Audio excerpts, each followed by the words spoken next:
अरे देखो देखो, ये वही रामू है। बेचारा हर साल खेत जोतता है, लेकिन फसल एक मुट्ठी भी नहीं होती। हाँ भाई, इसको कहते हैं नसीब ही फूटे हुए। मेहनत करता है, लेकिन पेट भरना भी मुश्किल है। हाँ भाइयों, मजाक उड़ाओ, पर क्या करूं, खेत मेरी जान है, छोड़ तो नहीं सकता। अरे रामू, कर्जा चुका नहीं पा रहा, जमींदार तेरा खून पी जाएगा। भगवान बड़ा है, शायद कोई राह निकले। रामू थका हारा घर पहुंचता है। पत्नी सीता चूल्हे पर सब्जी और रोटियां बना रही है। बच्चों को भरपेट खाना न मिलने पर भूख से रो रहे हैं। बाबा, आज कुछ मीठा लाए हो? बिटिया, मीठा तो नहीं, पर ये देख, 2 गरम रोटियां हैं, इन्हें खाकर ताकत आएगी। बाबा, हमारे घर में हमेशा इतने कम खाने क्यों होते हैं? गांव के बच्चों के पास तो खिलौने भी हैं। बेटा, हमारी हालत अभी कमजोर है, लेकिन मैं मेहनत कर रहा हूं। एक दिन सब ठीक होगा। कब होगा रामू? कब तक बच्चों को भूखे सुलाएंगे? हिम्मत रखो सीता, शायद ऊपर वाला हमें भी मौका देगा। अगली सुबह रामू लकड़ियां काटने जंगल जाता है। जंगल में सन्नाटा और पंछियों की चहचहाट। हे भगवान, कब तक ये दुख सहूंगा? अगर मुझे थोड़ी मदद मिल जाए तो मैं अपने बच्चों का पेट भर पाऊंगा। अचानक दूर से एक साधु इस तरफ आते हुए दिखाई देते हैं। लंबी दाढ़ी, भगवा वस्त्र और सर पर बड़ी पगड़ी। बेटा, क्यों इतना परेशान दिख रहे हो? प्रणाम महाराज, मैं एक गरीब किसान हूँ। मेहनत करता हूँ, पर फसल उगती ही नहीं। घर में खाने को नहीं है। कर्जदार गला दबा रहे हैं। बेटा, तुम्हारे चेहरे पर सच्चाई और मेहनत की झलक है। जो इंसान मेहनत करता है और दिल से साफ होता है, उसकी मदद खुद भगवान करते हैं। पर महाराज, भगवान कब सुनेंगे? मेरी माँ बूढ़ी है, बच्चे भूखे सोते हैं, कभी तो जीने का मन ही नहीं करता। धैर्य रखो बेटा, मैं तुम्हें एक वरदान देता हूँ। गुरुदेव एक मिट्टी का मटका देते हैं। घड़ा? लेकिन महाराज, इससे क्या होगा? ये साधारण घड़ा नहीं, जादुई घड़ा है। इससे जो भी मांगोगे, ये कभी खत्म नहीं होगा। लेकिन याद रखना, इसका उपयोग लालच के लिए मत करना, केवल जरूरत और भलाई के लिए करना। सच महाराज? ये सचमुच मेरा दुख दूर कर सकता है? हाँ बेटा, लेकिन याद रखना, घड़ा तुम्हारी नीयत देखेगा। अगर तुम लालची बनोगे, तो यही घड़ा तुम्हें कष्ट देगा। गुरुदेव, मैं वादा करता हूँ कि इसका उपयोग सिर्फ अपने परिवार और गांव के भले के लिए करूंगा। अच्छा, अब जाओ और अपनी किस्मत बदलो। गुरुदेव धीरे धीरे जंगल की ओर गायब हो जाते हैं। रामू घड़ा लेकर हैरानी और खुशी से भर उठता है। हे भगवान, क्या यह सच है? चलो इसे घर ले जाकर आजमाता हूँ। रामू जंगल से दौड़ता हुआ घर पहुंचता है। उसके हाथ में मिट्टी का घड़ा है। सीता और बच्चे आश्चर्य से देखते हैं। अरे रामू, ये घड़ा कहाँ से उठा लाए? सीता, आज मेरी मुलाकात जंगल में एक महान साधु से हुई। उन्होंने मुझे ये घड़ा दिया है। बाबा, इसमें क्या है? बेटा, ये साधारण घड़ा नहीं, ये जादुई घड़ा है। जादुई? मतलब इसमें परी जैसी ताकत है? हाँ बिटिया, बिल्कुल। गुरुदेव ने कहा है कि इससे जो भी मांगोगे, ये कभी खत्म नहीं होगा। अरे रामू, तुम्हें बेवकूफ तो नहीं बना दिया? मिट्टी का घड़ा और वो भी जादुई? नहीं सीता, गुरुदेव झूठ नहीं बोल सकते। देखो, अभी आजमा कर देखते हैं। हे घड़े, मुझे चावल चाहिए, मुझे चावल दो। घड़ा अचानक चमकने लगता है और चावल भर भर कर बाहर निकलने लगते हैं। धीरे धीरे पूरा आंगन चावल से भर जाता है। हे भगवान, ये तो सचमुच जादुई है। देखा सीता, अब हमारे बच्चों को कभी भूखा नहीं सोना पड़ेगा। सीता जल्दी से चावल पकाती है सब बैठकर खाने लगते हैं।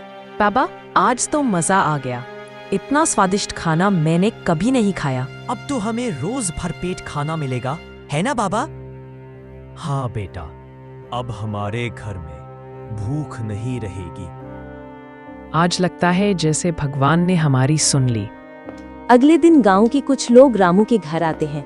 वे देखते हैं कि रामू का आंगन अनाज से भरा है। अरे ये कैसे हुआ? कल तक तो रामू के पास दाने दाने को मोहताज था। सच कहूँ, लगता है इसने कहीं से चोरी की है।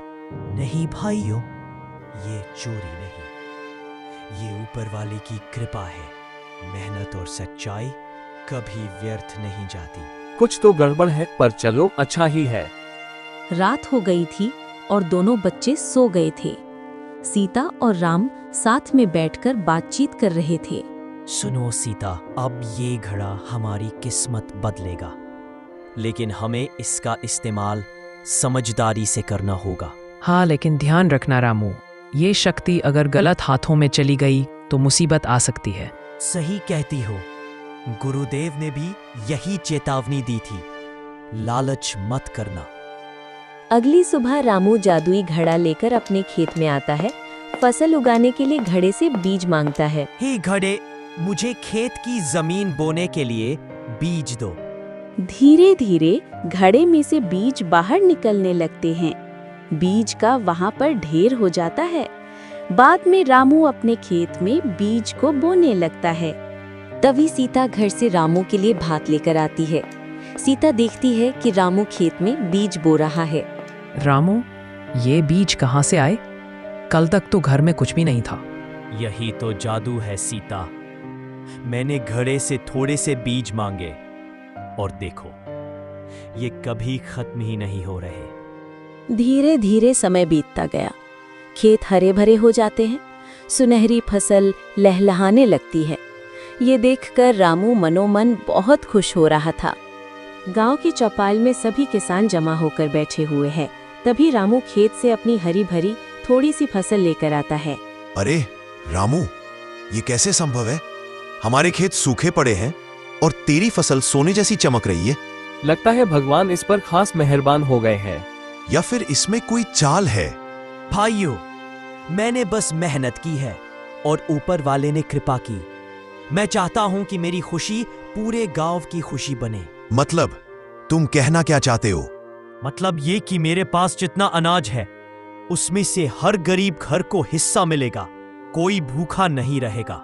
सभी गांव वाले एक साथ कहने लगते हैं कि वाह रामू, तू सच में दिल का बहुत बड़ा है। जमींदार ठाकुर हरिराम अपने महल में बैठा है। नौकर आकर खबर देता है, मालिक, गांव में आजकल सब लोग रामू की तारीफ कर रहे हैं। कहते हैं उसके घर में अनाज की भरमार है। क्या वो कंगाल रामू, जिसके पास खाने को दाना नहीं था, आज अमीर बन गया? ये कैसे हुआ? मालूम नहीं मालिक, लेकिन लोग कहते हैं कि उसके पास कोई चमत्कारी चीज है। चमत्कार? जरूर कुछ राज है। ये राज मुझे जानना ही होगा। रात का समय था। जमींदार अपने खास गुंडे के साथ बैठा है। मालिक, अगर आप कहें तो हम रामू के घर से सब लूट लाएं। नहीं, पहले समझना होगा कि उसके पास है क्या। मुझे शक है कि उसके पास कोई खजाना है या कोई जादुई वस्तु। मालिक, क्यों ना हम उस पर नजर रखें? हाँ, यही सही रहेगा। कल से तुम दोनों उसके पीछे लगो। मुझे उसका रहस्य चाहिए, चाहे जैसे भी। रामू के घर सब परिवार खुशी से बैठे हैं। बच्चे खेल रहे हैं। सीता और रामू कुछ बातचीत कर रहे हैं। रामू, अब हमारा घर भी किसी अमीर घर जैसा लगने लगा है। हाँ सीता, लेकिन हमें कभी घमंड नहीं करना। याद है गुरुदेव ने क्या कहा था? लालच मत करना। एक गुंडा पेड़ के पास छिपकर रामू और सीता की सब बातें सुन रहा था। जमींदार ठाकुर हरिराम अपने महल में बैठा है।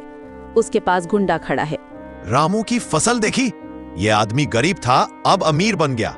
ये कोई आम बात नहीं है। मालिक, हम उसके घर जाकर देख सकते हैं, लेकिन नहीं, सीधे हमला नहीं होगा। मुझे उसका रहस्य चाहिए।